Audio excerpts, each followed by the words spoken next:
Good morning students. आज अपना topic है लेजर लाइट के लिए। सबसे पहले बेसिक डिफरेंस पता करते हैं ऑर्डिनरी लाइट और लेजर लाइट में।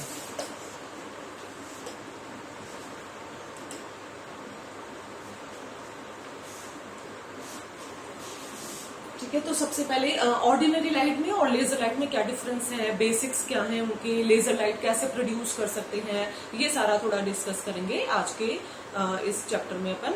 तो सबसे पहले ये है कि लेजर का जो बेसिक इंट्रोडक्शन अगर अपन लेते हैं तो जो लेजर के लिए हिस्ट्री की बात करें अगर, तो 1958 में सबसे पहले चार्ल्स टॉम्स ने इन्वेंट किया था और इसके लिए इनको नोबेल प्राइज भी मिला था इसमें। इसके बाद में देखो, जैसे लेजर को हमको डिफाइन करना है तो लेजर का जो बेसिक कैरेक्टरिस्टिक होती है जनरली जो हमने देखी है कि जो पॉइंट की तरह होती है, जो लेजर लाइट होती है वो कभी भी स्प्रेड नहीं होगी ऑर्डिनरी लाइट की तरह, बीम की फॉर्म में हम उनको लेते हैं।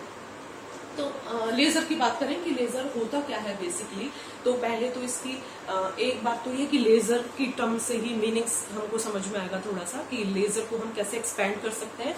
तो जो टर्म लेजर हमने ली है उसकी बात करें अगर, तो एल से हम लेंगे light, A for amplification, S for stimulated, E for emission of radiation. इसका मतलब क्या हुआ कि हम क्या करना चाह रहे हैं, लाइट का एम्पलीफाई करना चाह रहे हैं उसको। और लाइट एम्पलीफिकेशन का मीन्स है कि जो हमारी लाइट है तो बेसिकली हम उसकी इंटेंसिटी को एम्पलीफाई करना चाहते हैं, क्योंकि जो ऑर्डिनरी लाइट होती है और लेजर लाइट होती है उनका जो बेसिक डिफरेंस है वो ये कि ऑर्डिनरी लाइट जो होती है वो स्प्रेड होती है हर डायरेक्शन में, वो डायरेक्शनल नहीं होती है। तो क्योंकि अगर वो हर डायरेक्शन में स्प्रेड हो रही है, इसका मतलब जो उसकी इंटेंसिटी है वो डिवाइड हो गई है। अब अगर हम उसकी इंटेंसिटी को इंक्रीज करना चाहते हैं, एम्पलीफाई करना चाहते हैं, इसलिए हमने यहाँ पे टर्म ली light amplification by stimulated emission. कौन से मेथड से आप लाइट को एम्पलीफाई करना चाहते हैं या उसकी इंटेंसिटी को एम्पलीफाई करना चाहते हैं, तो जो मेथड हम यूज करते हैं वो हमारा होता है स्टिमुलेटेड एमिशन मेथड। जैसे केमिस्ट्री वगैरह में हमने पढ़ा है एटॉमिक स्ट्रक्चर में जनरली हम 3 टाइप के जो प्रोसेस होते हैं वो डिफाइन करते हैं। आगे अभी यहाँ स्लाइड्स में हम पढ़ते हैं एक बार। तो ये तो बेसिक बात हो गई लेजर की कि लेजर का मीनिंग क्या होता है, हम लाइट को एम्पलीफाई करना चाहते हैं, कौन से मेथड से एम्पलीफाई करना चाहते हैं, स्टिमुलेटेड एमिशन मेथड को यूज करके। नेक्स्ट प्रॉपर्टीज क्या क्या होंगी लेजर की। तो लेजर के लिए जो हम प्रॉपर्टीज डिफाइन करते हैं जनरली 3 मेन कैरेक्टरिस्टिक्स होती हैं लेजर की प्रॉपर्टीज जो हम डिफाइन करते हैं। सबसे पहली बात है कि मोनोक्रोमेटिक होती है ये।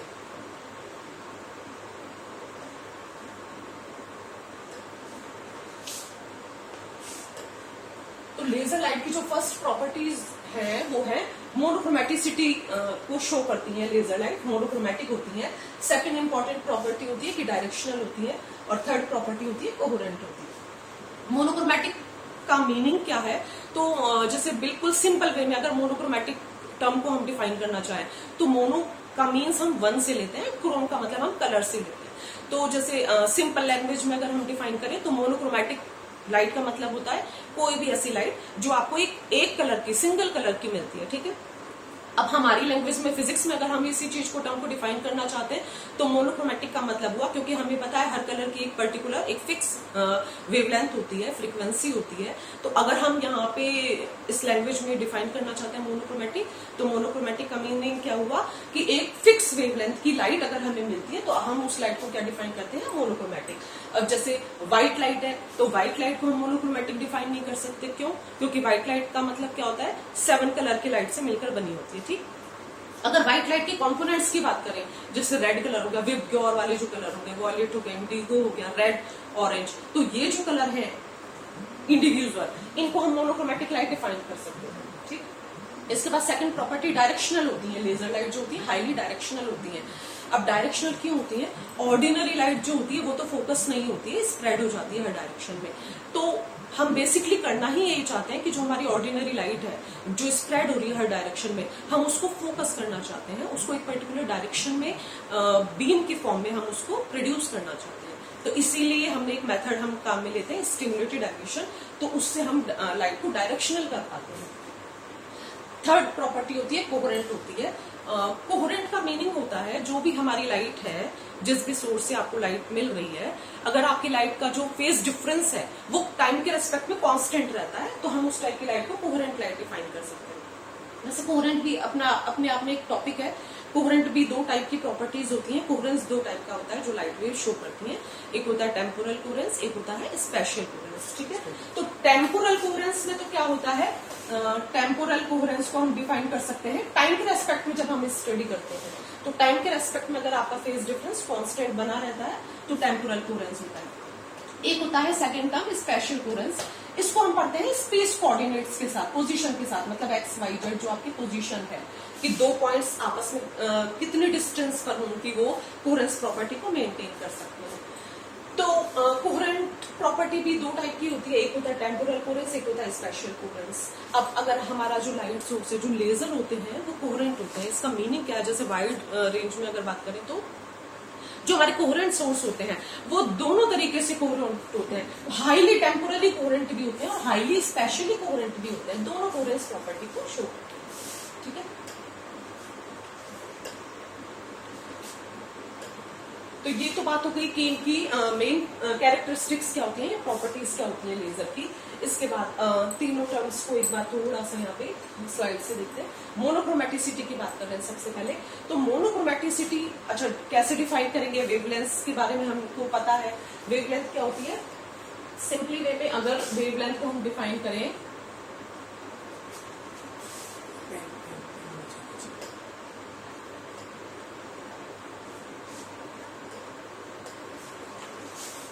देखो जैसे ये दो यहाँ पे वेव हमने शो की हुई है, पर दोनों में डिफरेंस लग रहा है ना। जैसे अगर लूप्स के टर्म में मैं बात करूं तो देखो इन लूप्स में ये थोड़ा डिस्टेंस पर है और यहाँ पर हमारी जो लूप्स है वो पास पास है। इसी से हम वेवलेंथ को डिफाइन करते हैं और इसी से हम फ्रीक्वेंसी को भी डिफाइन करते हैं। तो जैसे अगर वेवलेंथ की बात करनी है ना हमें, अगर आपने कोई लाइट वेव को ऐसे शो करा, ये तो एक वेव हो गई, एक साइकिल कंप्लीट हो गया, half cycle positive, half side में आपने नेगेटिव साइकिल बना दिया, तो ये एक वेव हो गई। इसके बाद में ये हमने बनाई एक वेव और, तो ये टू वेव्स हमने दिखाई है। ठीक है, सिंपली मीनिंग अगर हमको लेना, वेवलेंथ का मतलब होता है आप कोई भी दो कॉन्जिक्यूटिव मैक्सिमा ले लीजिए या कोई भी दो कॉन्जिक्यूटिव मिनिमा ले लीजिए, इनके बीच की जो डिस्टेंस होगी हम उसको वेवलेंथ कहते हैं और उसको एक टर्म लैम्डा से सिग्निफाई करते हैं, प्रेजेंट करते हैं। ठीक है, इन दोनों वेव की बात करते हैं। देखो इन दोनों वेव्स में क्या है, ये तो लैम्डा हो गई ब्लू कलर के लिए, जैसे ये ब्लू कलर दिखा रहे हैं, यहाँ पे हम रेड कलर को डिफाइन करना चाहते हैं, तो ब्लू कलर की तो यहाँ पे ये वेवलेंथ ये हो गई, दो मैक्सिमा के बीच की डिस्टेंस। और अगर रेड कलर की बात करें तो देखो रेड कलर की जो वेवलेंथ है वो ये हो गई। डायग्राम में बिल्कुल क्लियर तो समझ में आ रहा है कि दोनों में से वेवलेंथ देखो किसकी ज्यादा हमने शो की है, रिप्रेजेंटेशन जो डायग्राम का है, तो रेड कलर की। और हमें पता है कि रेड कलर की जैसे और जो हमको स्पेक्ट्रम मिलता है, तो जो हाई वेवलेंथ होती है, मतलब मैक्सिमम वेवलेंथ होती है इन 7 कलर्स में से, वो किसकी होती है, रेड कलर की होती है। और जो हमारे वेवग्योर में वॉयलेट जो कलर होता है उसकी वेवलेंथ सबसे कम होती है और फ्रीक्वेंसी जस्ट अपोजिट होती है। तो जिसकी वेवलेंथ सबसे ज्यादा उसकी फ्रीक्वेंसी सबसे कम। देख लो ये चीज भी हमको डायग्राम से, रिप्रेजेंटेशन से क्लियर समझ में आ रहा है। वेवलेंथ रेड कलर की ज्यादा है। तो देखो पर सेकंड में अगर साइकिल की बात करें कि कितने साइकिल मिलेंगे, हमको पता है कि यहाँ पे ये सारे हमारे लूप्स पास पास है, इसका मतलब इनकी फ्रीक्वेंसी ज्यादा है और यहाँ पर फ्रीक्वेंसी कम शो हो रही है। क्यों? क्योंकि रेड कलर की वेवलेंथ सबसे ज्यादा है तो उसकी फ्रीक्वेंसी सबसे कम होगी इनमें। ठीक है, तो ये बात हो गई मोनोक्रोमेटिसिटी की। तो जैसे इंडिविजुअल कलर्स की बात करें, जैसे ब्लू कलर है मोनोक्रोमेटिक है कलर, या लाइट अगर आपको ब्लू कलर की लाइट मिलती है लाइट सोर्स से तो वो कैसी हो जाएगी, मोनोक्रोमेटिक हो जाएगी। रेड कलर की लाइट मिलती है तो रेड कलर की लाइट इंडिविजुअल कैसी होगी, मोनोक्रोमेटिक होगी। ठीक है, इसके बाद में देखो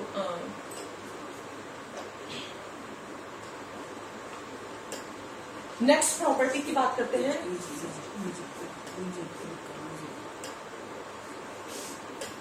नेक्स्ट प्रॉपर्टी हमारी डायरेक्शनलिटी। तो डायरेक्शनलिटी अभी मैंने बताया आपको, देखो जैसे ये ऑर्डिनरी हमारा सोर्स है, बल्ब ले लीजिए आप, ट्यूबलाइट ले लीजिए, जिस भी ऑर्डिनरी सोर्स की हम बात करना चाहते हैं, यहाँ से जो हमको लाइट मिलती है वो क्या होती है, हर डायरेक्शन में स्प्रेड हो जाती है।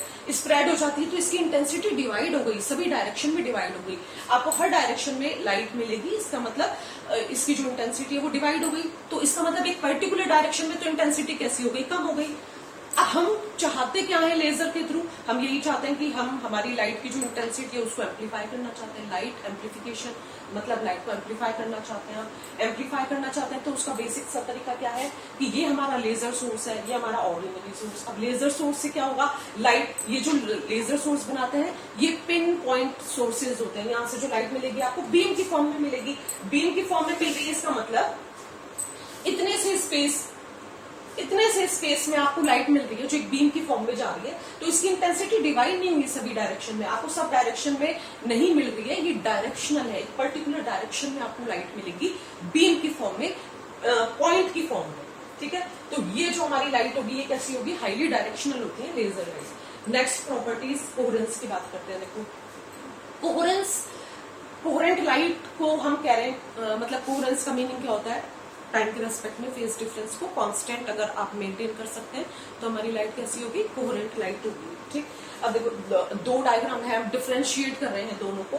ये तो हमारी होगी कोई भी इनकोहेरेंट लाइट, ये second one is coherent light waves. अब बेसिक डिफरेंस क्या दोनों में देखिए, दो तीन पॉइंट्स पे हम इनको डिफरेंशिएट कर सकते हैं। एक तो ये डायग्राम है, मैं थोड़ा सा इजी करके इस डायग्राम को एक बार देखो। सबसे पहले जैसे तीन डायग्राम शो करना चाहते हैं अगर हम, है ना, सबसे पहले किसी भी लाइट वेव को शो कर रहे हैं तो एक लाइट वेव तो ये शो करी, ये सेकंड, ठीक है। तो ये हमारा फर्स्ट डायग्राम हो गया। फर्स्ट डायग्राम में हमने क्या शो किया, दोनों की वेवलेंथ अलग अलग है। अब अलग अलग है इसका मतलब देखो ये वेवलेंथ, ये अभी हमने कहा था दो कॉन्जिक्यूटिव मैक्सिमा के बीच की डिस्टेंस, इसकी वेवलेंथ ये हो गई। अब वेवलेंथ सिमिलर नहीं है, इसका मतलब ये लाइट कैसी है, मोनोक्रोमेटिक है या नहीं है, नहीं है। तो ये जो सबसे पहले हमको लाइट मिली तो ये मोनोक्रोमेटिक नहीं है, ठीक है, मोनोक्रोमेटिक नहीं है। अगर सेकंड डायग्राम की बात करें, हम इस लाइट को क्या करते हैं, मोनोक्रोमेटिक करते हैं। लेकिन अगर वो कोहेरेंट नहीं हो तो क्या डायग्राम होगा, एक वेव रिप्रेजेंट की, एक दूसरी वेव रिप्रेजेंट की। देखो लेकिन दोनों में बेसिक डिफरेंस क्या, देखो इस डायग्राम में और इस डायग्राम में। सेकंड डायग्राम में क्या रिप्रेजेंट कर रहे हैं, हम कह रहे हैं कि वेवलेंथ तो सेम है, हमारी वेवलेंथ सेम है, लेकिन देखो फर्स्ट वेव का जो मैक्सिमा है ये मैक्सिमा सेकंड वेव के मिनिमा पे सुपर इम्पोज हो रहा है, ठीक। और ऐसे ही हम जो मिनिमा है फर्स्ट का वो सेकंड के मैक्सिमा पे सुपर इम्पोज हो रहा है। इसका मतलब ये आउट ऑफ फेज है, सेम फेज में नहीं है कि मैक्सिमा पे मैक्सिमा या मिनिमा पे मिनिमा सुपर इम्पोज हो जाए। इसका मतलब इस टाइप की लाइट क्या है, ये सेकंड वन हमने थोड़ी सी इंप्रूव की है लाइट, ऑर्डिनरी लाइट को, तो ये मोनोक्रोमेटिक तो है लेकिन ये कोहेरेंट लाइट नहीं है। तो ये कोहेरेंट नहीं है, इसका मतलब ये इनकोहेरेंट लाइट वेव है, ठीक। अब ये फर्स्ट डायग्राम हो गया हमारा, ये सेकंड डायग्राम हो गया। थर्ड डायग्राम में और थोड़ा सा इंप्रूव करते हैं। अभी तक हमारी लाइट मोनोक्रोमेटिक है बट कोहेरेंट नहीं है। अगर हम इसको ऐसे डिफाइन करें कि जो हमारी लाइट वेव्स मिल रही है वो मोनोक्रोमेटिक भी हो और कोहेरेंट भी हो, देखो थर्ड डायग्राम क्या रिप्रेजेंट कर रहा है कि आपकी जो वेवलेंथ है ना, सभी लाइट वेव्स की जो भी हमने ड्रॉ की है सबकी वेवलेंथ सेम है। इसका मतलब लाइट कैसी है, देखो मोनोक्रोमेटिक है, मोनोक्रोमेटिक भी है, साथ में एक प्रॉपर्टी को और शो कर रही है। कौन सी प्रॉपर्टी, कोहेरेंस प्रॉपर्टी को। कोहेरेंस का मीन देखो मैक्सिमा पे मैक्सिमा और सबके मिनिमा पे मिनिमा, मतलब इन फेज में जब लाइट वेव सुपर इम्पोज होती है तो ये हमारी लाइट वेव कैसी है, कोहेरेंट भी है। और जब कोई ऑर्डिनरी लाइट को हम इंप्रूव करके उसको मोनोक्रोमेटिक प्रॉपर्टी भी वो सेटिस्फाई करती है और कोहेरेंट प्रॉपर्टी को भी फॉलो करती है तो वो लाइट हमारी कैसी हो जाती है, लेजर लाइट हो जाती है।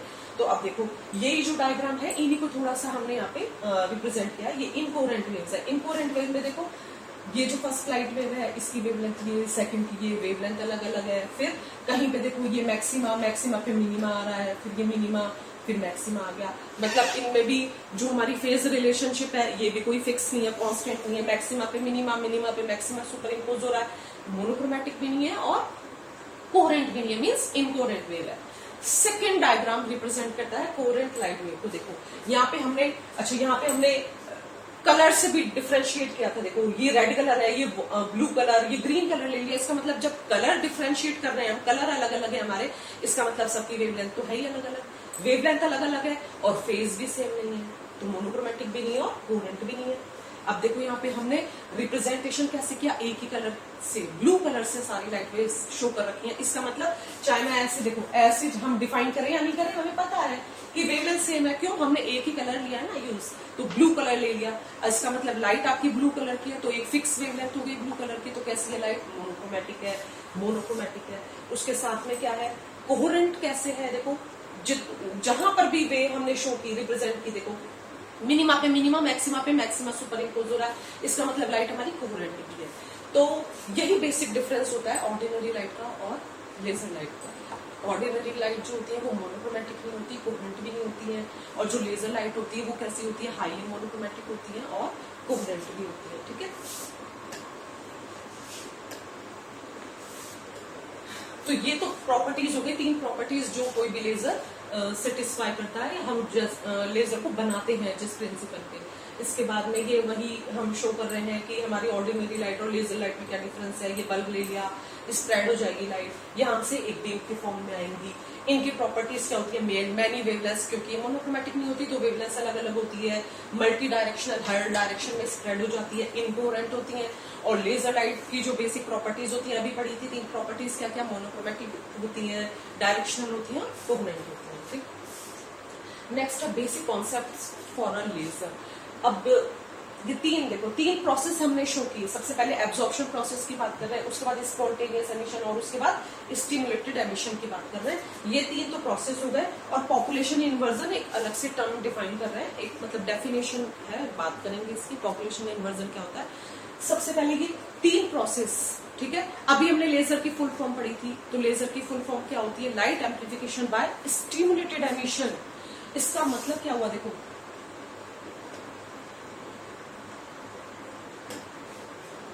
एक प्रोसेस होता है एब्जॉर्प्शन, इसको थोड़ा सा शॉर्ट में पढ़ते हैं क्योंकि हमारा मेन टॉपिक तो जो है हम स्टिमुलेटेड एमिशन पे थोड़ा फोकस करेंगे। एब्जॉर्प्शन का मतलब क्या होता है? 2 एनर्जी लेवल्स डिफाइन किए। एक ग्राउंड लेवल होता है, मान लीजिए एम से डिनोट कर रहे हैं, एक एक्साइटेड लेवल, इसके ऊपर हमने एन से इसको डिफाइन किया। अब हर लेवल में हमें पता है इलेक्ट्रॉन्स होते हैं कुछ, ठीक है। तो और जनरली क्या होता है? नॉर्मल टेम्परेचर और इन पर क्या होता है? ग्राउंड लेवल, क्योंकि फील्ड होता है, पाउली एक्सक्लूजन प्रिंसिपल भी यही कहता है कि पहले हमारी ग्राउंड स्टेट्स फिल होती हैं, उसके बाद में एक्साइटेड लेवल में इलेक्ट्रॉन्स जाते हैं, जैसे भी जो भी इलेक्ट्रॉनिक कॉन्फ़िगरेशन होता है। तो यहाँ पे हमारे 2 लेवल्स हैं, इलेक्ट्रॉन होंगे, इनकी जो भी स्टेट है उसके अकॉर्डिंग।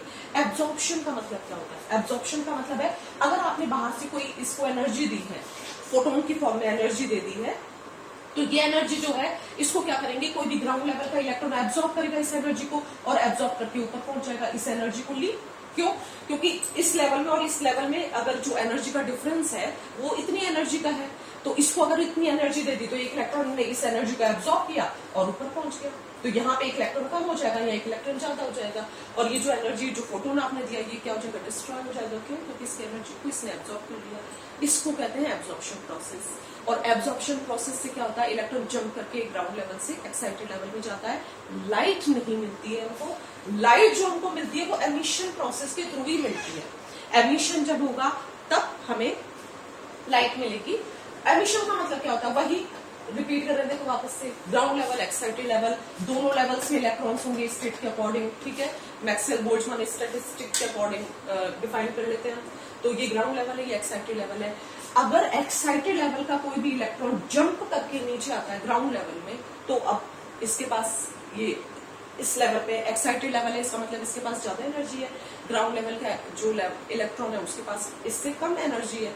यहाँ का इलेक्ट्रॉन अगर जंप करके नीचे आना चाहेगा तो क्या करेगा? इसके पास जितनी एक्स्ट्रा एनर्जी है उसको रिलीज करेगा, और जब ये उस एनर्जी को रिलीज करेगा फोटोन की फॉर्म में एचन्यू, तो यही तो हमको लाइट मिलती है। इसका मतलब जो लाइट हो गई, लाइट मिलेगी तो लाइट कौन सी प्रोसेस के थ्रू मिलेगी? हमें एमिशन प्रोसेस के थ्रू। अब एमिशन 2 टाइप का होता है, ठीक है। आज से पहले 11th-12th में जो हम पढ़ते हैं तो हमने सिंपली एमिशन पढ़ा है, वहां हमने कोई डिफाइन नहीं किया। लेकिन एमिशन कितने टाइप के होते हैं? 2 टाइप के होते हैं। एक होता है स्पॉन्टेनियस एमिशन, एक होता है स्टिमुलेटेड एमिशन। स्पॉन्टेनियस एमिशन का मतलब क्या होता है? ऐसा एमिशन जो सेल्फ होता है, सेल्फ ट्रिगर होता है, अलग से आपको कोई एनर्जी देने की नहीं रिक्वायरमेंट होती। जैसे ये जो टाइप का एमिशन है, ये क्या है? स्पॉन्टेनियस एमिशन है। इसमें क्या होगा, यहाँ का कोई इलेक्ट्रॉन यहाँ पर जो है इसको आपने ट्रिगर नहीं किया, लेकिन इसके पास एनर्जी है ज्यादा, एनर्जी है तो ये ग्राउंड लेवल में आएगा और आपको एनर्जी देगा, रिलीज करेगा, और ये एनर्जी क्या मिलेगी, लाइट की फॉर्म में मिल जाएगी। मान लीजिए यहाँ सिर्फ 5 इलेक्ट्रॉन्स है, लेकिन स्पॉन्टेनियस एमिशन में होता क्या है, देखो बेसिकली मान लीजिए 5 इलेक्ट्रॉन्स यहाँ के ग्राउंड लेवल में जाते हैं, या कोई और अपर लेवल के भी इलेक्ट्रॉन है वो इस लेवल से यहाँ पर आते हैं, तो यहाँ पे क्या होगा, जैसे अगर 5 इलेक्ट्रॉन्स ऊपर के किसी भी लेवल से नीचे के किसी भी लेवल में आ रहे हैं तो रैंडम प्रोसेस है। रैंडम प्रोसेस है का मतलब वो इलेक्ट्रॉन कैसे भी किसी भी लेवल से नीचे आएगा और एनर्जी रिलीज करेगा, तो अलग अलग एनर्जी के फोटोन भी मिल सकते हैं, और जैसे ही अलग अलग एनर्जी के फोटोन हुए तो सबकी वेवलेंथ अलग अलग हो गई। इसका मतलब जो लाइट मिलेगी हमको वो मोनोक्रोमेटिक लाइट नहीं होगी, रैंडम प्रोसेस है, अपने आप इलेक्ट्रॉन नीचे आते हैं जंप करके और लाइट आपको मिल जाती है, तो वो लाइट कैसी होगी, स्प्रेड होगी, रैंडम होगी। वो 5 इलेक्ट्रॉन्स मतलब जो 5 फोटॉन्स जो आपको मिल रहे हैं वो बाउंड नहीं है कि किसी एक पर्टिकुलर डायरेक्शन में जाए, वो रैंडमली किसी भी डायरेक्शन में जा सकते हैं। तो लाइट तो मिलेगी, लेकिन ये कौन सी लाइट होगी, ये हमको मिलेगी स्पॉन्टेनियस एमिशन से ऑर्डिनरी लाइट मिलेगी। ठीक है, अब इसको थोड़ा सा मॉडिफाई करें, कैसे, स्टिमुलेटेड एमिशन। स्टिमुलेटेड एमिशन का मतलब क्या करेगा, वही ग्राउंड लेवल, एक्साइटेड लेवल, कुछ इलेक्ट्रॉन्स ग्राउंड लेवल में, कुछ इलेक्ट्रॉन्स एक्साइटेड लेवल में। ठीक है, लाइट कब मिलेगी, जब अपर लेवल का कोई इलेक्ट्रॉन ग्राउंड लेवल में जंप करके आएगा। अब यहाँ पे क्या होता है, ये नॉर्मल एक्साइटेड स्टेट्स नहीं होती हैं जनरली जिनसे हमको लेजर लाइट मिलती है। आगे पढ़ेंगे डेफिनेशन, कुछ स्टेट्स होती है जिनको मेटा स्टेबल स्टेट्स के नाम से डिफाइन करते हैं। तो क्योंकि ये ऑर्डिनरी स्टेट्स नहीं है एक्साइटेड, तो क्या होगा, यहाँ कुछ ऐसे स्टेट्स होती हैं जहाँ पे इलेक्ट्रॉन का लाइफ टाइम ज्यादा होता है, तो वो ज्यादा टाइम, ज्यादा कितना, जैसे ऑर्डिनरी एक्साइटेड स्टेट का लाइफ टाइम हमने पढ़ा है 10⁻⁸ सेकेंड होता है, और कुछ स्पेशल एक्साइटेड स्टेट्स ऐसी होती है, इंटरमीडिएट स्टेट्स भी कह सकते हैं, जहां पर इलेक्ट्रॉन का लाइफ टाइम 10⁻³ सेकेंड का होता है। इसका मतलब देखो इससे कितना ज्यादा है, देखने में तो लग रहा है पावर माइनस में ही है तो कोई ज्यादा डिफरेंस नहीं है, लेकिन बहुत डिफरेंस है। 10⁻⁸ सेकंड के कंपैरिजन में 10⁻³ कितना बड़ा है, 10⁻+5 टाइम्स ज्यादा है, इतना ज्यादा टाइम है।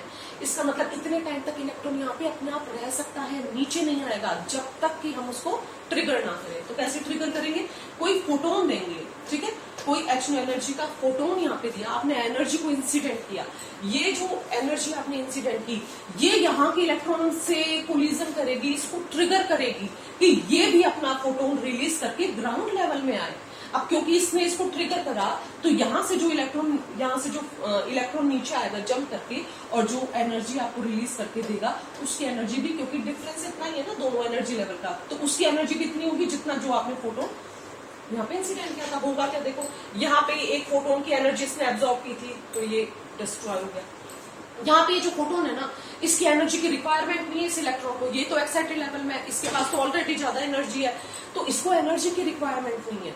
तो इसने क्या करा, ये जो फोटोन आपने इंसिडेंट किया ना, इसने कोलिजन किया, सिर्फ इसको ट्रिगर किया कि तू भी चल मेरे साथ में, जिस डायरेक्शन में मैं जा रहा हूँ उधर ही चल, तो ये अपने साथ लेके जा रहा है, ये खत्म नहीं होगा। तो एक फोटोन तो HO एनर्जी का आपने दिया, और एक इसने इस इलेक्ट्रॉन को ट्रिगर किया कि ये नीचे आए जंप करके, तो ये जब जंप करके नीचे आएगा तो एक HO एनर्जी का फोटोन ये भी रिलीज करेगा। अब क्योंकि इसने ट्रिगर किया ना, तो दोनों की डायरेक्शन सेम होगी जाने की, रैंडम प्रोसेस नहीं है कि किसी भी डायरेक्शन में जाए।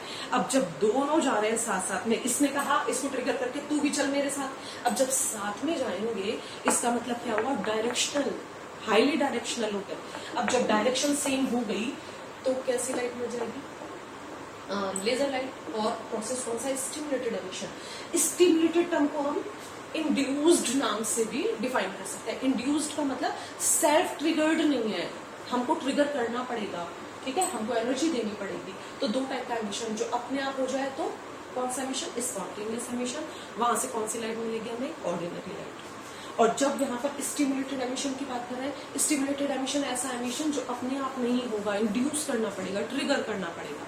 तो यहाँ से जब एमिशन से लाइट आपको मिलेगी तो कौन सी लाइट मिलेगी, लेजर लाइट। तो अब फुल फॉर्म याद हो जाएगी हमें, लेजर मतलब L, light amplification bye stimulated emission of radiation. कौन से मेथड से लाइट का एम्प्लीफिकेशन करते हैं लेजर के लिए, स्टिमुलेटेड एमिशन से, ठीक है। तो ये जो बेसिक कॉन्सेप्ट हो गया लेजर का।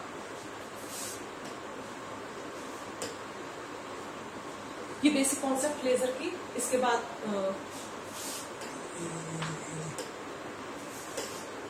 ठीक है, इसके बाद इन्हीं प्रोसेस को हमने डिफाइन करके देखो यहाँ पे एब्जॉर्प्शन। एब्जॉर्प्शन में क्या होगा, ग्राउंड लेवल के इलेक्ट्रॉन को ऊपर के लेवल में जाना है, क्या करेगा, एनर्जी को एब्जॉर्ब, एक्चुअली एनर्जी का आपने फोटोन दिया, एनर्जी को एब्जॉर्ब करके इलेक्ट्रॉन ऊपर पहुंच जाता है। Next spontaneous emission. Spontaneous emission में क्या हुआ, ऊपर किसी एक्साइटेड लेवल का इलेक्ट्रॉन अपने आप जंप करके नीचे आएगा तो क्या मिलेगा हमको, एक्चुअल एनर्जी का फोटोन। इसके बाद में स्टिमुलेटेड एमिशन। स्टिमुलेटेड एमिशन अपने आप नहीं होगा तो आपको क्या करना पड़ेगा, पहले एक फोटोन देना पड़ेगा एक्शन एनर्जी का, ये ट्रिगर करेगा एक्साइटेड लेवल के इलेक्ट्रॉन को। तो एक यहाँ से ये जंप करके नीचे आ रहा है, एक फोटोन यहाँ से मिला, एक आपने दिया था वो डिस्ट्रॉय नहीं हुआ, वो बस उसको कह रहा है मेरे साथ चल। तो यहाँ पे कितने फोटोन मिलेंगे, 2 फोटोन मिल गए, ठीक है। तो इंटेंसिटी हाई हो गई और डायरेक्शनल भी हो गया, तो ये स्टिमुलेटेड एमिशन हो गया, ठीक है। इसके बाद पॉपुलेशन इन्वर्जन।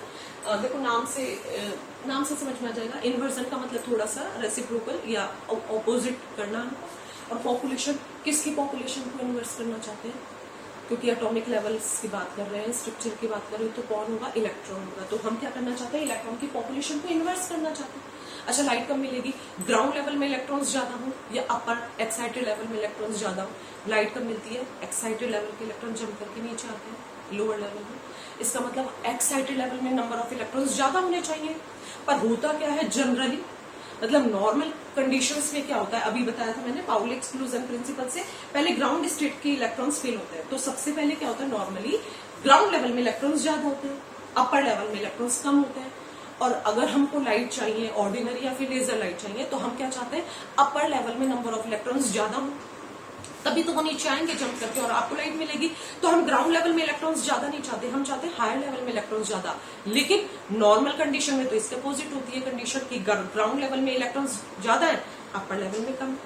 अब हम क्या करना चाहते हैं, इस अपर लेवल में इलेक्ट्रॉन्स को बढ़ाना चाहते हैं, तो हमको क्या करना पड़ेगा, इन इलेक्ट्रॉन को एनर्जी देकर ऊपर पहुंचाना पड़ेगा ना। तो ये जो हमने कंडीशन रिवर्स की ना, इलेक्ट्रॉन की पॉपुलेशन जो नीचे ज्यादा थी पहले ऊपर कम थी, आप इसको इन्वर्स करना चाहते हैं, आप यहाँ से इलेक्ट्रॉन को ऊपर पहुंचाना चाहते हैं। अब क्या होगा, इलेक्ट्रॉन की पॉपुलेशन नीचे कम हो जाएगी, ऊपर ज्यादा हो जाएगी, इसको क्या कहते हैं, पॉपुलेशन इन्वर्स, ठीक है। Next pumping. अब पॉपुलेशन इन्वर्जन आप करना तो चाहते हैं कि ग्राउंड लेवल के इलेक्ट्रॉन्स को एक्साइटेड लेवल में पहुंचाना चाहते हैं, लेकिन होगा कैसे, एनर्जी किसी न किसी फॉर्म में हमको देनी पड़ेगी यहाँ पर, ठीक है। तो ये जो एनर्जी प्रोवाइड कराने का जो हमारे पास मेथड होता है, जिससे आपको पॉपुलेशन इन्वर्जन की कंडीशन गेन हो जाए, उसी मेथड को हम पंपिंग मेथड कहते हैं। अब ये अलग अलग जो हमारे लेजर होते हैं डिफरेंट स्टेट के हो सकते हैं, देखो सॉलिड स्टेट में भी हो सकते हैं, गैस स्टेट के भी हो सकते हैं, और इसके बाद में सेमीकंडक्टर लेजर भी होते हैं। तो ये डिपेंड करता है कि किस टाइप का आपका लेजर है, तो उसके लिए आप कौन सा पंपिंग मेथड सूटेबल है, कौन सा मेथड आप चूज करते हैं, ठीक है। ये सारा फिर उसी के लिए है। एक बार हम थोड़ा सा विजुअल इसका थोड़ा सा लेजर का देखते हैं।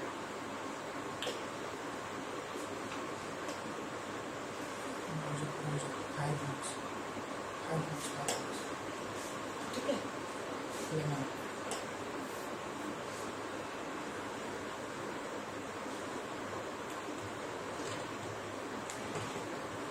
देखो लेजर जब भी देखी होगी हमने इसी बीम की देखी होगी, और आपने अगर गौर किया हो ना तो वो किसी न किसी पर्टिकुलर कलर की होगी। जनरली जैसे बच्चे भी, छोटे छोटे बच्चे वॉल पे पैटर्न वगैरह के लिए देखते हैं ना, तो या तो ग्रीन कलर, रेड कलर की लाइट, इस टाइप की लाइट।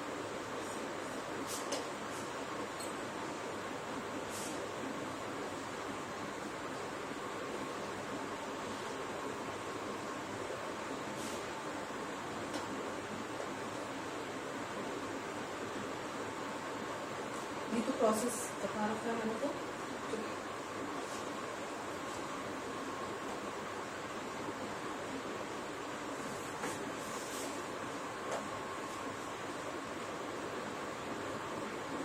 ये तो एटॉमिक लेवल में हम बात कर रहे हैं कि लेजर लाइट हमको कैसे मिलेगी।